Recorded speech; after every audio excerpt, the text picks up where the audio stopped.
और कितना भटकोगे आदिल सर, आगे फिर वही डेड एंड है। मेरे कातिल को कभी ढूंढ नहीं पाओगे।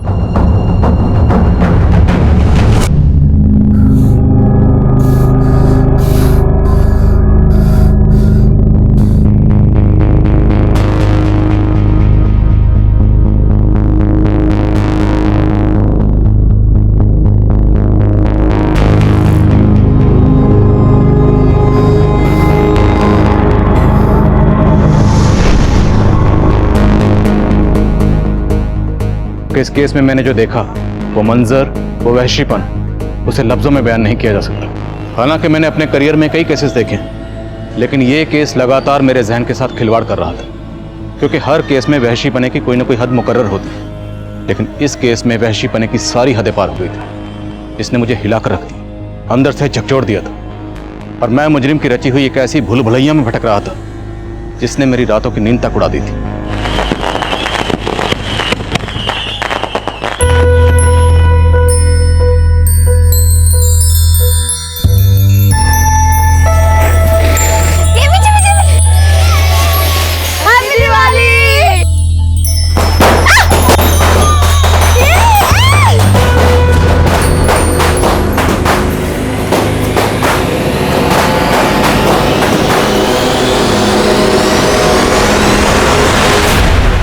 तू अपनी हद में रहकर हमेशा वही काम करती है जो तुझे नहीं करना चाहिए।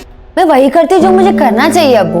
खुशियाँ अगर हदों की सरहद से बांध दी जाए ना तो इंसान बेहद ज्यादती कर बैठता है। खुशियाँ तो बांटने से बढ़ती है। मतलब तू ये कहना चाहती है कि दिवाली के पटाखे जलाकर तू उनकी खुशियां बांट रही है? देख, उनके तौर तरीके अपनाकर तू हमारे लोगों की तौहीन कर रही है। ये आप कैसी बातें कर रहे हैं? अब बच्चे दिवाली की छुट्टियों के लिए आई है तो दिवाली तो मनाएगी ना। और आजकल के बच्चे इन भेदभाव को नहीं मानते।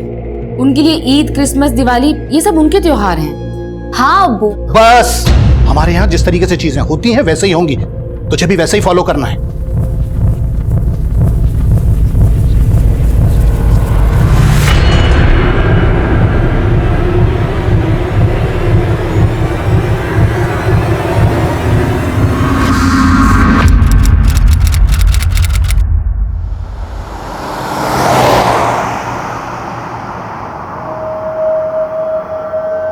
तुम्हारे अब्बू नहीं है यहाँ, फिर भी हिजाब पहना हुआ है, तो तुम तो खिलाफ थी इसके। आपको ऐसा क्यों लगता है आफाक भाईजान? मुझे इस तहजीब से कोई शिकायत नहीं है, पर शायद आप ये सोच रहे हैं मैंने ये उतार दिया तो अब्बू से मेरी चुगली करने का आपको मौका मिल जाएगा। क्यों? गलत सोच रहे हो तुम मेरे बारे में। मुझे तुम्हारी सोच पसंद है। मैं तो खुद कदम से कदम मिला के चलना चाहता हूँ तुम्हारे साथ। पर मेरे साथ कदम से कदम मिलाना आपके लिए आसान नहीं होगा। अच्छा, अगर ऐसा है तो आजमा के देख लो।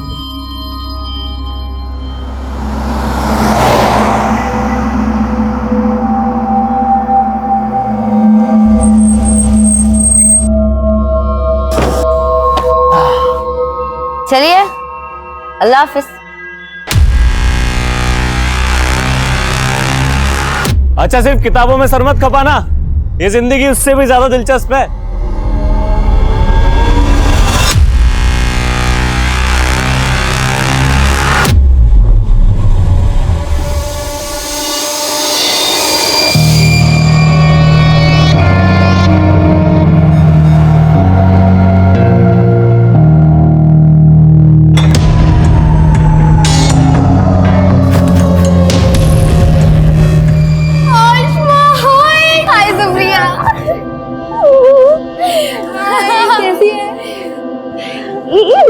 अरे यार, हॉस्टल एकदम खाली खाली लग रहा है। हाँ यार, ज्यादातर लड़कियां आज आई नहीं। अच्छा, और बता, तेरी छुट्टियां कैसी रही? एकदम रॉकिंग। तुम लोग सिगरेट पी रही थी? तो तुझे क्या लगा हम यहाँ पर अगरबत्ती जलाएंगे? Very funny. तुम लोग ना सुधरोगे नहीं। सुधरना तो तुझे आसमा, और तुझे सुधारने के लिए हमने एक प्लान बनाया है। अच्छा, क्या प्लान किया तुम लोग ने?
लगता है किसी लड़की का रेप हुआ है। अरे रेप नहीं, मुझे तो मर्डर लगता है, वरना इतना पुलिस नहीं होता यहाँ पर।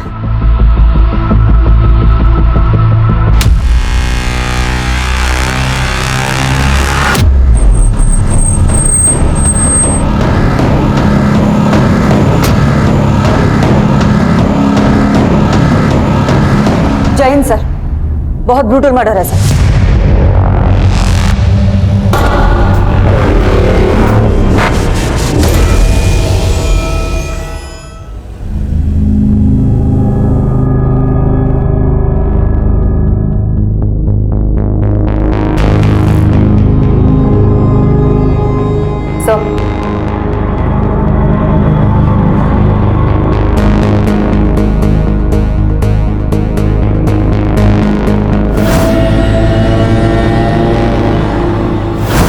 सब इसके पैर पे छायापुरी भी लिखा है।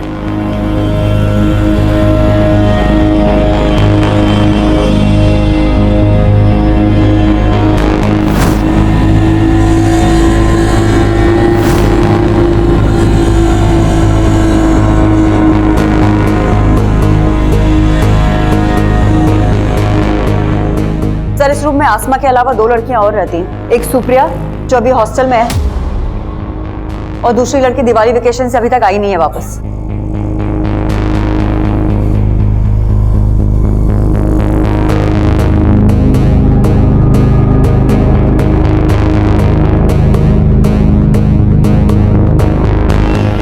सर इसी टेबल पर से हमें ये स्विच ऑफ मोबाइल भी मिला है। कस्टडी में लो।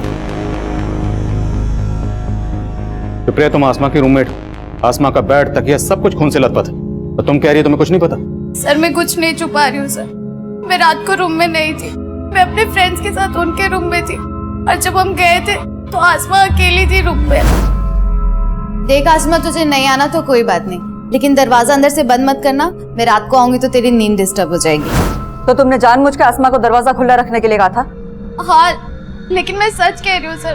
मैं अपने फ्रेंड के साथ उनके रूम में थी और उनसे बातें करते करते मैं सो गई, और जब सुबह उठी तो देखा।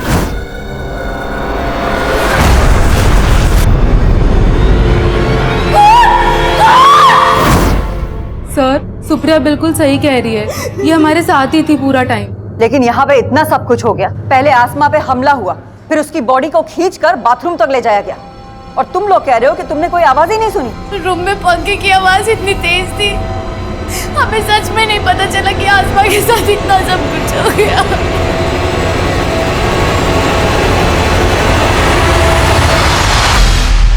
इतना ब्रूटल मर्डर, लड़की को कमरे से घसीटकर बाथरूम तक ले जाया गया।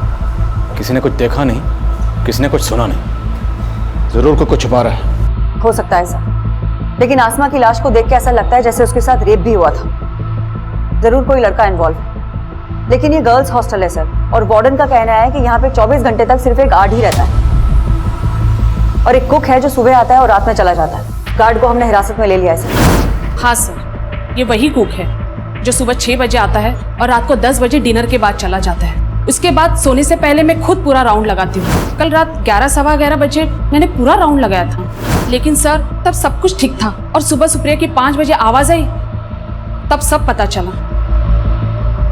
आसमा का हॉस्टल में किसी से कोई झगड़ा? नहीं सर।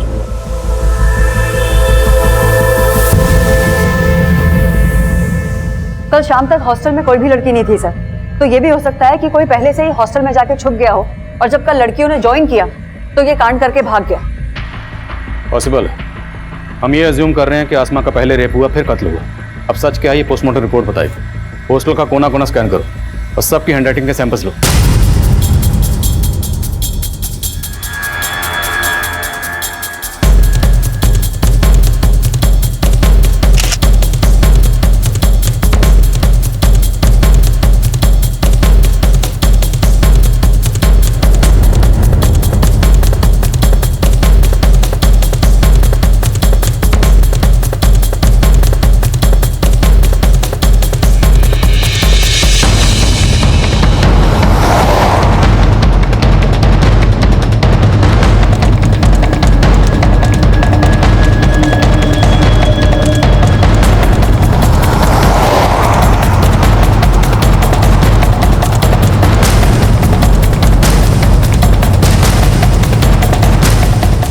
ये इतना ऊंचा है सर कि यहाँ से आना और भागना दोनों ही पॉसिबल नहीं है।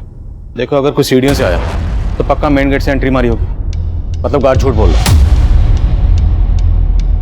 और अगर कोई यहाँ से आया तो फिर ये किसी पेशेवर मुजरिम का काम है। सर यहाँ कहीं सीसीटीवी भी नहीं है, तो दोनों ही पॉसिबिलिटीज हैं। हॉस्टल के आसपास सबसे पता करो, जहाँ भी सीसीटीवी मिले उसे खंगालो, और हॉस्टल में जितने भी लोगों का आना जाना था एक एक की डिटेल निकालो।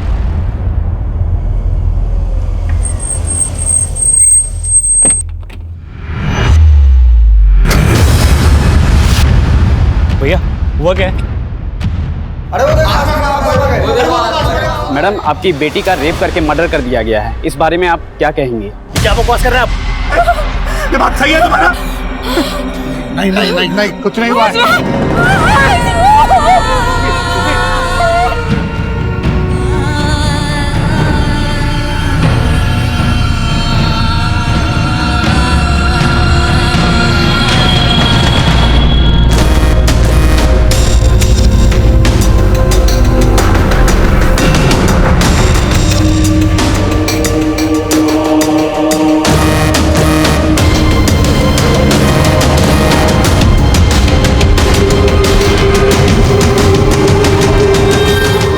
थर्ड फ्लोर पुलिस ने सील किया हुआ है। फिलहाल बाकी के रूम में तुम लोग आपस में एडजस्ट कर लो।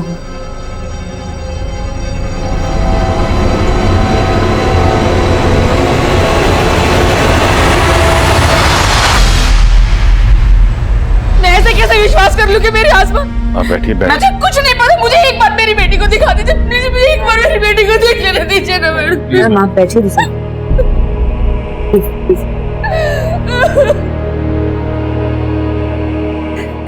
मैम पानी दीजिए।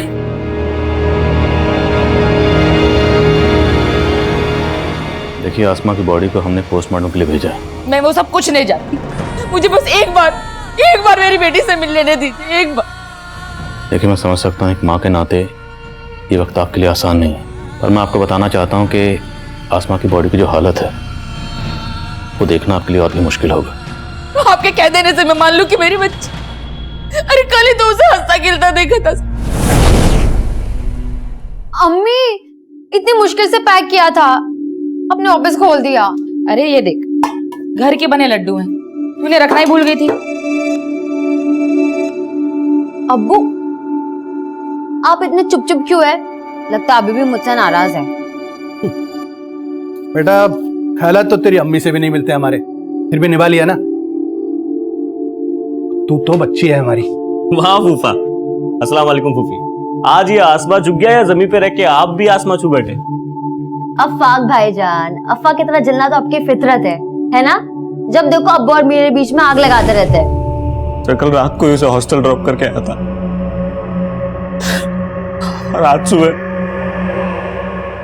देखिए, जिस तरह से आसमा को मारा गया काफी दिल दहलाने वाला है। ये जरूर किसी ऐसे शख्स का काम है जिसकी आसमा से गहरी रंजिश रही होगी। तो क्या आसमा ने कभी आप लोगों से इसके खिलाफ कुछ कहा था? नहीं सर, उसने कभी कुछ ऐसा नहीं बताया।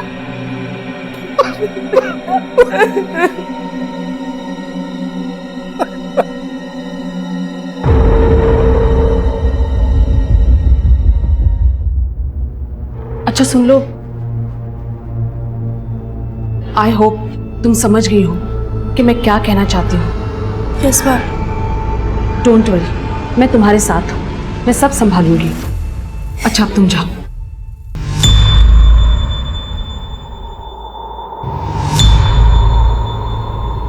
हमने कई लोगों की हैंडराइटिंग ली है सर, लेकिन किसी की भी लिखावट इस लेटर की लिखावट से मैच नहीं करती।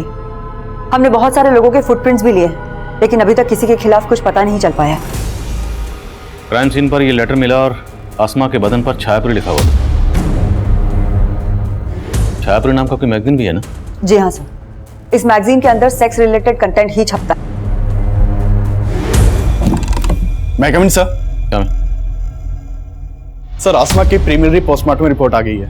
सर, रिपोर्ट के मुताबिक आसमा का रेप हुआ था और उसकी मौत सर पे चोट लगने की वजह से हुई थी।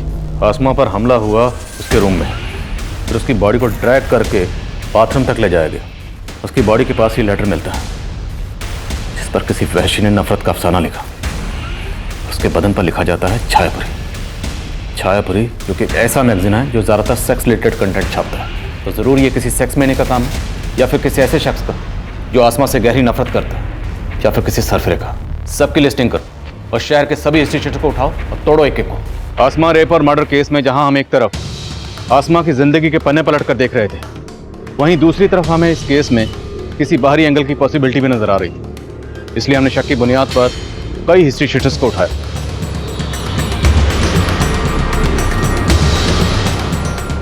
सबके डीएनए सैंपल्स, हैंडराइटिंग और फुटप्रिंट्स लिए गए। हमने हर वो मुमकिन कोशिश की जिससे हम जल्द से जल्द मुजरिम तक पहुंच सकें।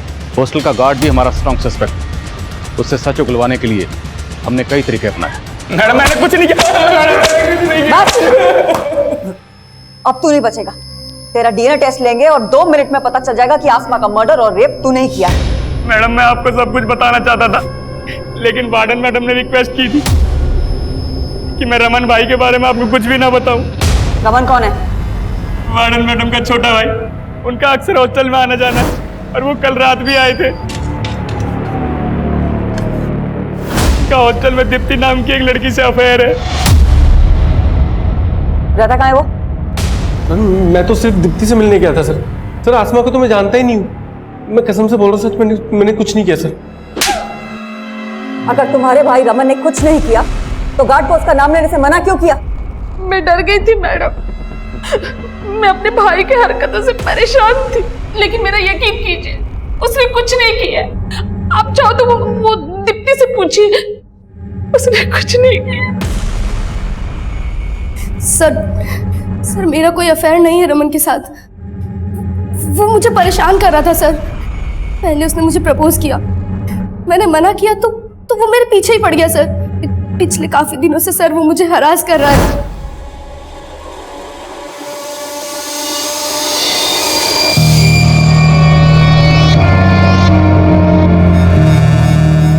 मैं उसका फोन नहीं उठा रही थी तो वो उस रात हॉस्टल में आ गया।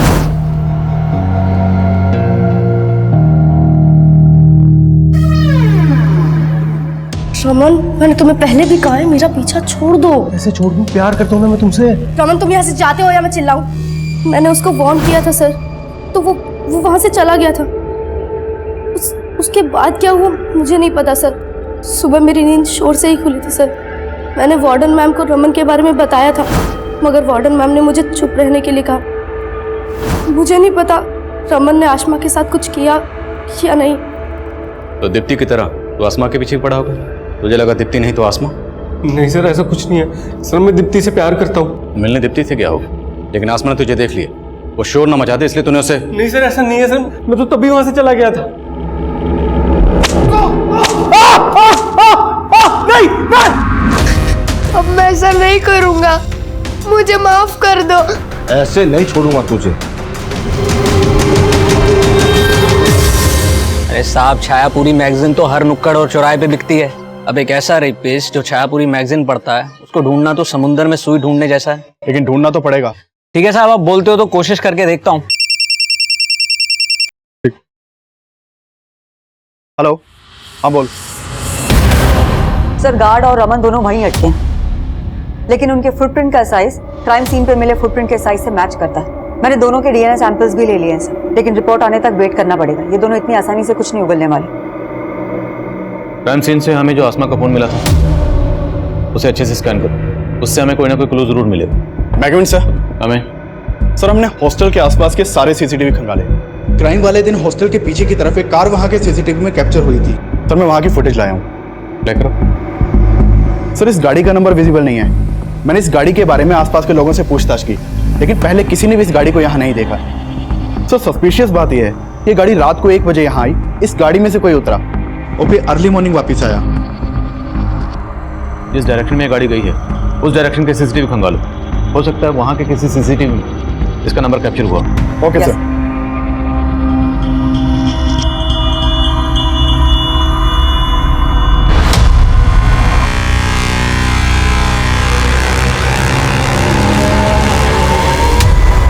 अनुराग इधर आना। Yes ma'am.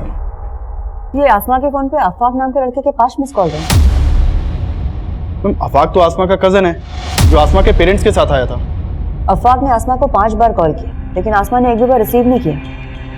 लेकिन बाद में आसमा की अपनी मदर से बात हुई है। ये चक्कर क्या है? आसमा के पेरेंट्स से दोबारा मिलना पड़ेगा। ये वही गर्ल्स हॉस्टल है जहां आसमा का इतना ब्रूटल रेप और मर्डर हुआ, पर पुलिस अभी तक इस केस में नाकाम नजर आ रही है। अब अफसोस करने का क्या फायदा? वक्त रहते अगर आसमा के पर काट दिए होते तो यह दिन नहीं देखना पड़ता। चारों तरफ इज्जत का कचरा हो रहा है। आपको अपनी इज्जत की पड़ी, अपनी बच्ची का कोई दुख नहीं? दुख है मुझे, इसीलिए कोस रहा हूं तुझे। एक नहीं सुनती थी मेरी। पता नहीं वहां किस लड़के के साथ चक्कर चल रहा था उसका वहां। उसके साथ इतना कुछ हुआ और आप उसको ही...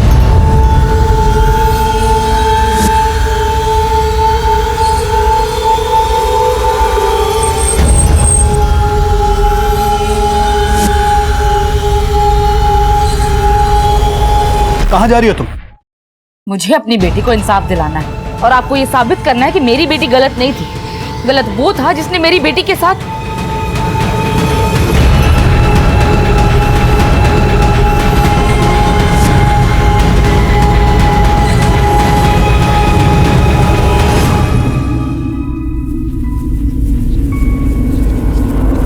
मैं आपसे अफवाक के बारे में बात करना चाहती हूँ। क्या आमना का और अफवाक का कोई इशू था? कैसी बातें कर रही हैं मैडम? भला अफाक का आसमा से क्या इशू होगा? देखिए, मर्डर वाली रात को अफवाक ने 5 बार आसमा को फोन किया था और उसने एक भी बार उसका फोन नहीं उठाया। और उन 5 मिस्ड कॉल्स के बाद उसकी बात आपसे हुई थी। क्या बात हुई थी? बस नॉर्मल बातें हुई थी। हाँ अम्मी, मैं ठीक हूँ और अच्छे से पहुंच गई थी। बस ठीक से रहना। तो अकेली रहती है ना तो दिल में फिक्र सी रहती है। आप मेरी टेंशन मत लो अम्मी। अच्छा अब्बू से बात करवाओ। अरे तेरा अब्बू तो बाहर टहलने गए हैं और फोन भी घर पर छोड़ गए। अच्छा, मुझे उनसे कुछ बात करनी थी, आएंगे तो फोन करवाना। अच्छा, ऐसी क्या बात है जो सिर्फ अब्बू से करनी है, मुझसे नहीं? ऐसा कुछ नहीं अम्मी, बस बात करनी थी कुछ। अब्बू आएंगे ना तो मेरी बात करवाना उनसे। उस दिन मैं जरा देर से टहल कर घर वापस आया। इन्होंने बताया था मुझे लगा रात काफी हो गई है, इसलिए अगले दिन फोन करूंगा ये सोचकर सो गए हम लोग। लेकिन ऐसी क्या बात होगी जो वो आपसे ही करना चाहती थी? मुझे खुद कुछ समझ में नहीं आ रहा मैडम। देखिए, हमें पता चला है कि आसमा लिबरल थॉट्स की लड़की थी और शायद आपको उसकी इस बात से परेशानी भी थी। तो कहीं कुछ ऐसा तो नहीं कि आप हमसे कुछ छुपा रहे हो? कैसी बातें कर रही है मैडम आप? मैं भला आपसे कुछ क्यों छुपाऊंगा? मैं मानता हूं कि हमारी बेटी आसमा कुछ अलग ख्यालात की थी, लेकिन मैंने हमेशा उसको यही समझाया कि बेटा इस तरह की बातें सिर्फ बातें करने तक ठीक, कोई महान नहीं बनता इन बातों से, बल्कि दुनिया सबसे पहले दुश्मन ऐसे ही लोगों की बनती है। मैडम अब तो मुझे यकीन हो चला है कि मेरी बेटी ऐसी नफरत का शिकार हुई जिसमें लोग बस्ती की बस्ती जला देते हैं। वो तो फिर भी एक छोटी सी मासूम मेरी प्यारी सी बच्ची थी।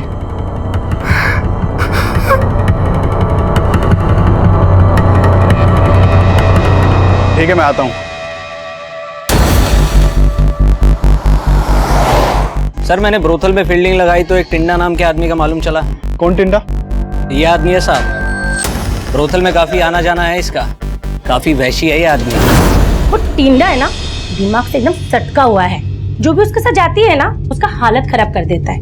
एक नंबर का जानवर है, जानवर। आप एक बार देख लो, हो सकता है ये वही सनकी आदमी हो जिसे आप ढूंढ रहे हैं। आसमा के पेरेंट्स से अफाक के बारे में बात की?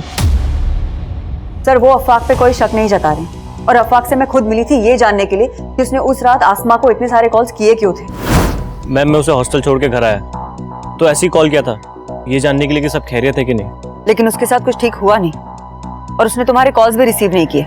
क्यों? पता नहीं मैम, मुझे लगा सो गए होगे। लेकिन तुम्हारे मिस्ड कॉल्स के बाद उसने अपनी अम्मी से भी बात करी, लेकिन तुम्हें कॉल बैक नहीं किया।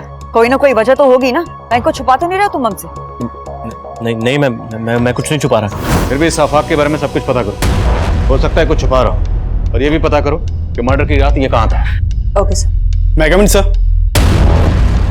सर, हमारे खबरियों से इस तेजस और टिंडा नाम के आदमी की इंफॉर्मेशन मिली है। सर, इसके बारे में जो भी पता चला उस हिसाब से शक किसी के ऊपर जाता है। सर, मैंने चेक किया, मर्डर वाली रात इसका फोन हॉस्टल वाले एरिया में ही एक्टिव था। उठाओ इसे। Yes sir.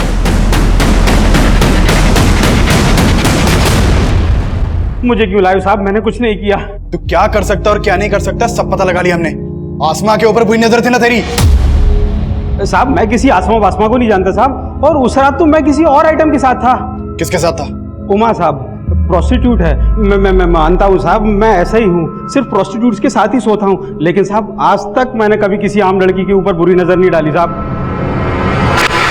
टिंडा के पैर के साइज क्राइम सीन पर मिले फुटप्रिंट के साइज से मैच कर रहे हैं। लेकिन सर ये टिंडा बहुत मोटी चमड़ी का है, बहुत तोड़ा लेकिन फिर भी कुछ नहीं उगला। इस टिंडा का भी डीएनए और हैंडराइटिंग सैंपल लो। सर सर आज सुबह संत नगर पुलिस ने विक्रमपुर एरिया से एक अज्ञात गाड़ी जब्त की है। ये देखिए सर, ये विनय नाम के एक आदमी की गाड़ी है जो संत नगर में रहता है। सर उसने अपनी गाड़ी चोरी होने की कंप्लेन लिखवाई थी और सर ये गाड़ी उसी शाम चोरी हुई है जिस रात आसमा का मर्डर हुआ है। और इस गाड़ी का कलर उस कार के कलर से मैच करता है जो गर्ल्स हॉस्टल के बैक साइड में देखी गई थी। ये गाड़ी चुराई गई संत नगर से, जो उस हॉस्टल से 7-8 किलोमीटर की दूरी पर है। तो कोई इतनी कम दूरी तय करके कार चुराने के बाद मर्डर करने क्यों आएगा? मेरा मतलब है चोरी की हुई कारें ज़्यादातर लूट और रॉबरी में इस्तेमाल होती या फिर लाश डंप करने के लिए।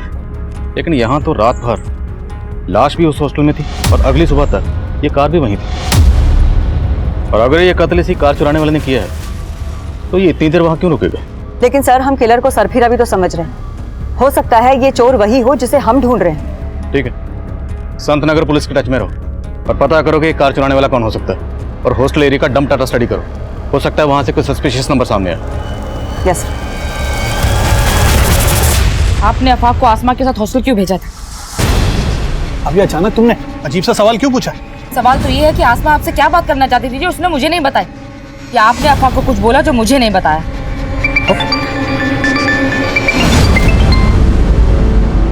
हेलो, पुलिस आपको गुमराह कर रही है। क्या? वो आसमा के कातिल को जानती है लेकिन उसको बचा रही है। किसको बचा रही? और आप कौन बोल रहे हैं? मैं जो कोई भी हूँ आपका शुभचिंतक हूँ। आसमा का रेप और मर्डर शांतनु ने किया है। शांतनु? कौन शांतनु?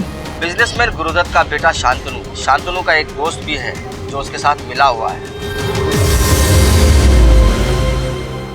सर मर्डर वाली रात एक अनिरुद्ध नाम के लड़के का फोन हॉस्टल वाले एरिया में एक्टिव था और ये अनिरुद्ध सुप्रिया के काफी टच में था। इस सुप्रिया पर मुझे शुरू से ही शक था। सुप्रिया और अनिरुद्ध दोनों को उठा के लाओ। सर मैं कमिन सर। कमिन। सर आसमा रेप और मर्डर केस में मीडिया ने हंगामा मचा रखा है सर। न्यूज आ रही है टीवी पे। चलो टीवी चलाओ। हम पहले पुलिस पर भरोसा कर रहे थे, लेकिन अब हमारा भरोसा उन पर से उठ। लेकिन आपका पुलिस पर से भरोसा क्यों उठ गया? कि पुलिस मेरी बेटी के कातिल को बचा रही है। आसमा को न्याय दो! समा।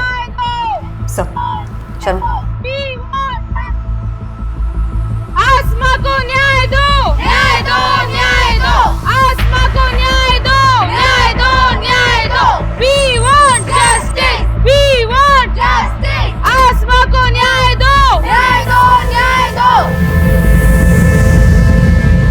We want justice! We want justice! आपको कोई गलतफहमी हुई है? कोई गलतफहमी नहीं हुई है मैडम। लेकिन आपको क्यों ऐसा लग रहा है कि हम किसी को बचा रहे हैं? आखिर वजह क्या है? आसमा का रेप और मर्डर शांतनु ने किया है। शांतनु? कौन शांतनु? आप उस बिजनेसमैन के बेटे शांतनु को बचा रहे हैं। शांतनु? मैम इस शांतनु अनिरुद्ध का दोस्त है जिसका नंबर हमें सुप्रिया के कॉल रिकॉर्ड से मिला था। वो मर्डर वाली रात शांतनु का नंबर भी हॉस्टल वाले एरिया में ही बंद था। लेकिन उस पीसीओ से फिरोजा को किसने फोन किया था ये हमारे लिए जानना बहुत जरूरी है। एक काम करो, अनिरुद्ध, शांतनु और सुप्रिया इन तीनों को लेकर आओ और पीसीओ पे भी जाके आओ। Okay ma'am. तो अनिरुद्ध और शांतनु तुम लोग उस रात हॉस्टल गए थे या नहीं? हाँ सर, ये दोनों गर्ल्स हॉस्टल में आए थे, लेकिन सर ये लोग मुझसे और मेरी फ्रेंड से मिलने आए थे। उस रात हॉस्टल में ज्यादा लड़कियां नहीं थी, इसीलिए हमने पार्टी प्लान किया था। मैंने आसमा को भी इनवाइट किया था सर। व्हाट? तू उन लोगों को यहाँ बुला रही है? पागल हो गई सुप्रिया? किसको पता चला ना तुझे यहाँ से निकाल देंगे। लेकिन उसने आने से मना कर दिया। फिर हम लोग दूसरे रूम में पार्टी कर रहे थे। तुम्हारे हॉस्टल में मेल्स के आने पर पाबंदी है, है या नहीं? तो तुम लोग हॉस्टल में कैसे घुसे, वो भी इतनी रात को?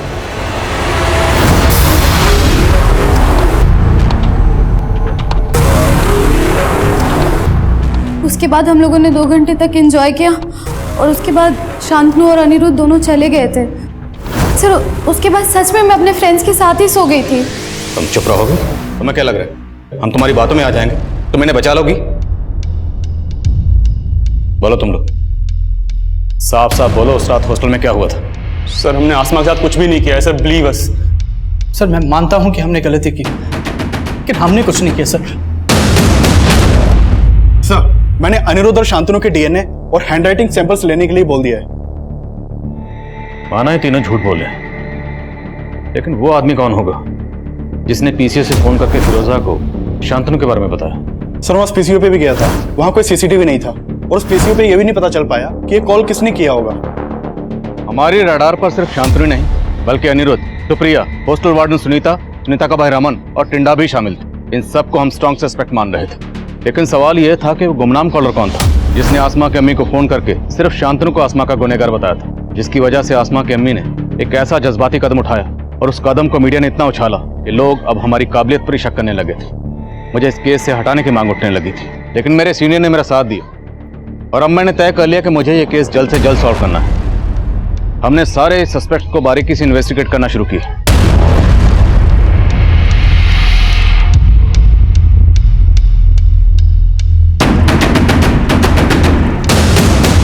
अफवाक के बारे में कुछ बातें मालूम चली हैं सर।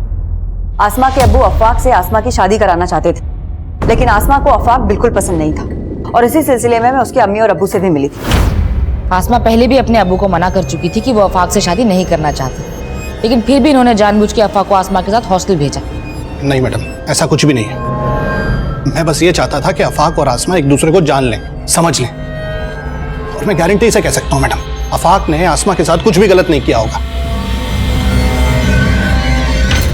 आसमा की फैमिली काफी कंजर्वेटिव है सर, और आसमा आजाद ख्यालों की लड़की थी। आसमा की अम्मी ने हमें यह भी बताया कि आसमा को लगता था कि अफाक भी उसके पेरेंट्स की तरह कंजर्वेटिव ही होगा, और उसने अपने पेरेंट्स के सामने अफाक को साफ साफ मना भी कर दिया था। अफाक को मैंने हमेशा भाई की नज़र से देखा है, लेकिन अब आप कह रहे कि मैं शादी कर लूं? मैं अफाक से शादी नहीं करना चाहती। अगर कोई और पसंद है तो वो भी बता दे। अगर कोई और पसंद होता तो मैं बता देती, लेकिन मैं आपसे शादी नहीं करूंगी।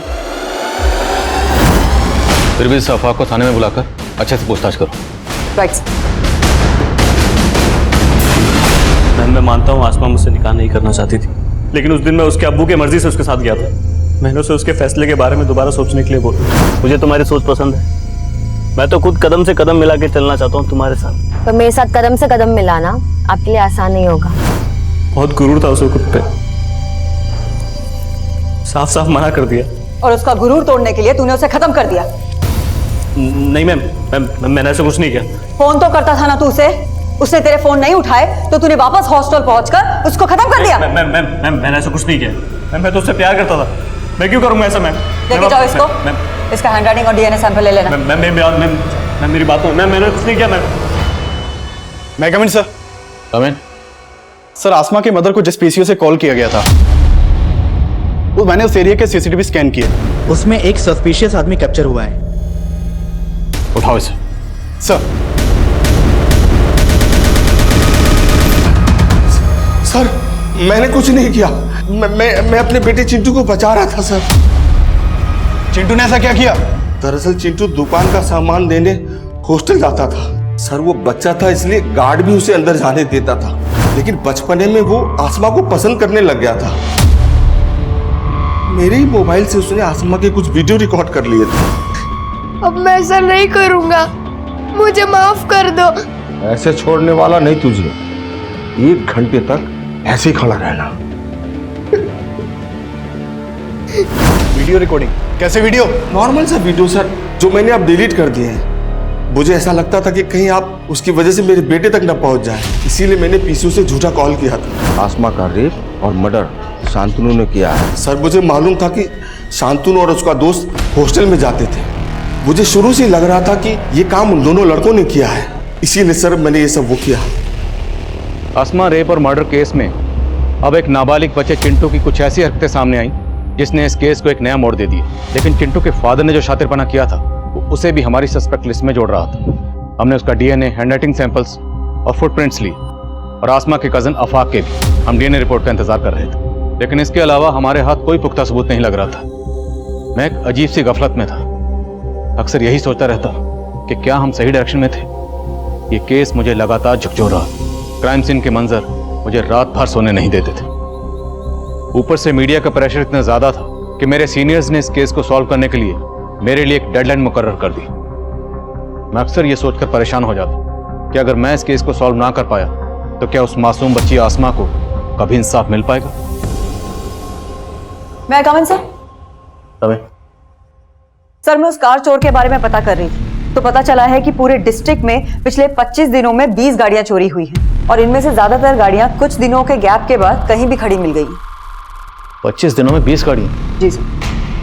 मतलब तकरीबन हर रोज एक गाड़ी चोरी हो रही थी? Yes sir. जिन एरिया से ये कार्स चोरी हुई है वहां कहीं कहीं चोर सीसीटीवी फुटेज में कैप्चर हुआ है, लेकिन चेहरा कहीं भी क्लियर नहीं है।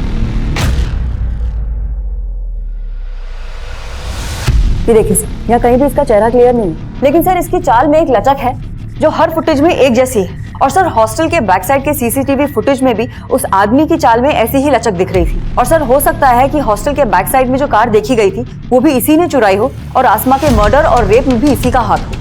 लेकिन सर ये दुबला पतला आदमी जो सही से चल नहीं सकता, सर ये कैसे हिम्मत करके हॉस्टल के अंदर घुसा होगा और उसने आसमा का रेप और मर्डर किया होगा?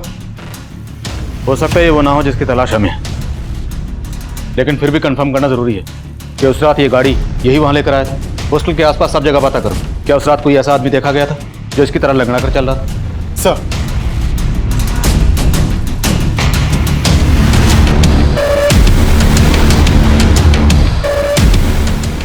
सर उस दिन सुबह 6 बजे एक आदमी आया था जो लंगड़ा के चलता था। उसके पास एक कार भी थी। उसने मेरे यहाँ बैठकर कई कप चाय भी पी थी। अच्छा, उस आदमी का स्केच बना सकते हो? जी साहब, बनवा सकता हूँ। मैम, चाय वाले ने जिस आदमी के बारे में बताया था उसका स्केच है। पता करो उसका कोई क्रिमिनल रिकॉर्ड है क्या और इस स्केच को हर जगह सर्कुलेट करो, हो सकता है इसके जानने वाला कोई मिले। Okay ma'am.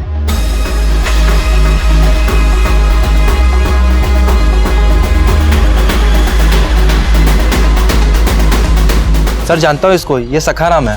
सखाराम कहाँ रहता है ये? सर घर तो मालूम नहीं है, लेकिन आगे ये गैरेज है, वहाँ मैकेनिक का काम करता है।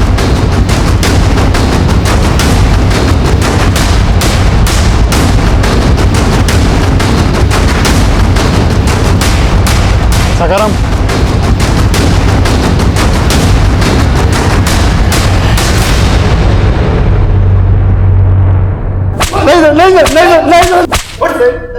नहीं साहब, मैं मानता हूँ कि मैं गाड़ी चुराता हूँ, लेकिन सर मैंने किसी लड़के के साथ कुछ नहीं किया। हमने जब कार चुराई थी ना, वो उसी हॉस्टल के पास खड़ी हुई मिली है। सर वो तो मैं कहीं भी खड़ी कर देता था। सर दरअसल मेरे घर में एसी नहीं है और मुझे गर्मी बर्दाश्त नहीं होती है सर मैं गाड़ी चुराता हूँ और कहीं ले जाके उसका एसी ऑन करके सो जाता हूँ और अगले दिन कहीं भी गाड़ी छोड़ देता हूँ सर। इसकी गर्मी दूर करो, खिलाओ इसको ठंडी ठंडी हवा। सर नहीं। इसका भी डीएनए और हैंडराइटिंग सैंपल्स लो। सर अब पुलिस ने आसमा रेप और मर्डर केस में एक ऐसे आदमी को गिरफ्तार किया है जो ठीक से चल भी नहीं सकता और पुलिस सोच रही है ऐसा आदमी हॉस्टल की तीसरी मंजिल की खिड़की तक चढ़ा और आसमा के साथ रेप और मर्डर किया। क्या पुलिस ऐसे आदमी को अंदर करके वाकई किसी को बचाने की कोशिश तो नहीं कर रही? मैं कमिंग सर? सर सखाराम भी कुछ नहीं उगल रहा है और शांतनु और अनिरुद्ध का डीएनए आसमा की बॉडी पे मिले डीएनए से मैच नहीं करता। और चिंटू के फादर का डीएनए? सर उसकी डीएनए की रिपोर्ट आने वाली है। मैं कमिंग सर? मैंने सखाराम के बारे में पता किया सर।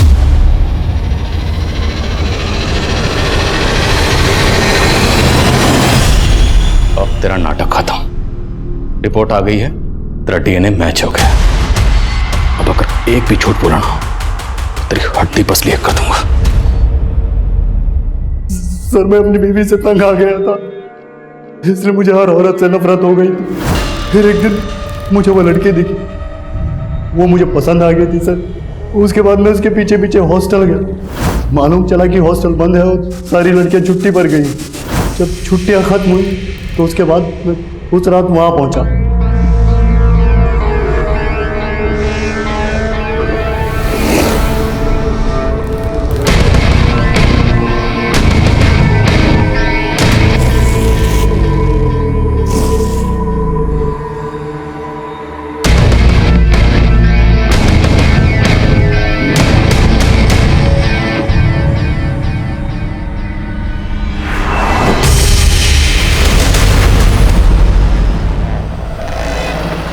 उसकी लाश के साथ लाश के साथ बॉडी पर छाया पर लिखा। क्यों? सर ऐसे सर उस रात जिसकी गाड़ी चुराई थी वो छायापुरी पत्री का मालिक था। मुझे नाम पसंद आया इसलिए लिख दिया, और सर जो कुछ मेरे दिल में था वो मैं लेटर पे लिखा और चला गया।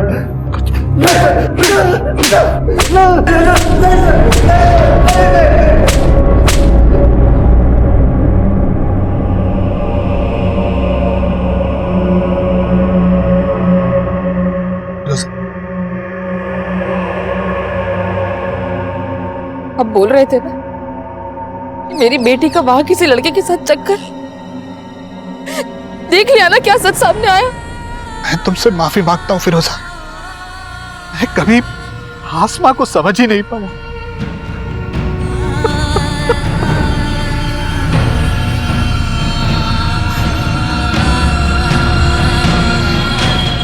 आसमा रेप और मर्डर केस का main accused Sakharam physically disabled था, इसलिए मीडिया उसकी इस कमजोरी का वास्ता देकर उसके बचाव की बातें कर रही थी। लेकिन जब सच्चाई सामने आई उसने सबको हैरान करके रख दिया। सखाराम ने ना सिर्फ आसमा का कत्ल किया बल्कि वो घायल आसमा को 100 मीटर तक घसीट कर ले गया, उसके साथ दरिंदगी करता रहा। लेकिन हॉस्टल में मौजूद किसी ने कोई आवाज़ नहीं सुनी, किसी ने कुछ नहीं देखा, कुछ नहीं सुना। जबकि उस रात हॉस्टल में सखाराम के अलावा वार्डन सुनीता का भाई रमन और सुप्रिया के दोस्त अनिरुद्ध और शांतनु भी मौजूद थे, जो गलत तरीके से हॉस्टल में दाखिल हुए थे, जिससे साबित होता है कि आसमा एक ऐसे प्रमाइसिस में रह रही थी जहां पर सिक्योरिटी ताक पर थी। इसलिए उस रात आसमा के साथ जो भी हो उसमें हॉस्टल के स्टाफ के साथ साथ बाकी लोग भी जिम्मेदार हैं। आज इंटरनेशनल वुमेन्स डे पर आसमा की कहानी आप सभी को बताकर मेरा मकसद ये बताना है कि आसमा की मौत से सिर्फ उसके परिवार को गहरा नुकसान नहीं हुआ, बल्कि ये नुकसान हमारे पूरे समाज का नुकसान, क्योंकि हमने आसमा को खोकर एक ऐसी टैलेंटेड और सेंसिटिव शख्सियत को खोया है जो अपनी सोच से एक प्रगतिशील समाज के निर्माण का मादा रखती थी। उम्मीद है आसमा की कहानी हम सबको एक सबक देगी, जिससे हम अपने मुल्क की बेटियों को एक महफूज और बेहतर समाज दे पाएं। अब मैं आदिल खान आपसे इजाज़त लेता हूं। आपसे फिर मुलाकात होगी एक और नए केस के साथ। तब तक देखते रहिए क्राइम पेट्रोल 10 तक। मकसद बताना नहीं, बचाना है।